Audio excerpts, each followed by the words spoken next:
Покрај проблемот со големите долгови на училиштата за превозот на учениците што се натрупале во изминатите години, во јавноста во Кочани се погласни се сомневањата оти и во линискиот превоз на патници има неправилности и непочитување на донесени одлуки. Воведувањето на ваквата услуга од пред 4 години директно ја засега општина Кочани, со оглед што таа субвенционира 50% од цената на билетот за градскиот превоз, поради што се отвора и прашањето дали се направени злоупотреби и финансиска штета. На последната седница на Советот беше поставено и конкретно прашање за ова, со барање општинската администрација да разјасни за што станува збор.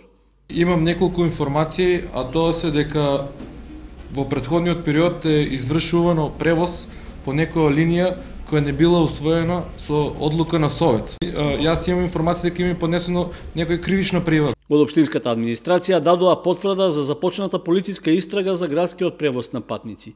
Страна на надлежен орган се врши контрола на овој предмет и за сега се уште нема покренато кривично дело, се уште е во фаза на истрага.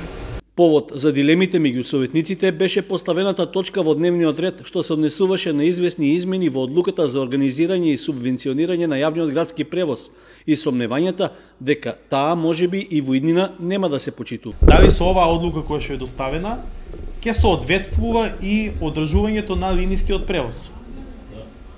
Значи прашањето ми е дали да не се доведеме ние како советници у заблуда да изгласаме една одлука, а линискиот превоз да биде да возе по друга линија. Со измените и дополнувањата што се најдоа во предлог одлуката, меѓу другото, се предвидува дека за отворање нови линии, за нивно продолжување, скратување или укинување, одлучува Советот на општина Кочани, а по предлог на градоначалникот, ако за тоа претходно се исполнети неопходните сообраќајно-технички и економски услови.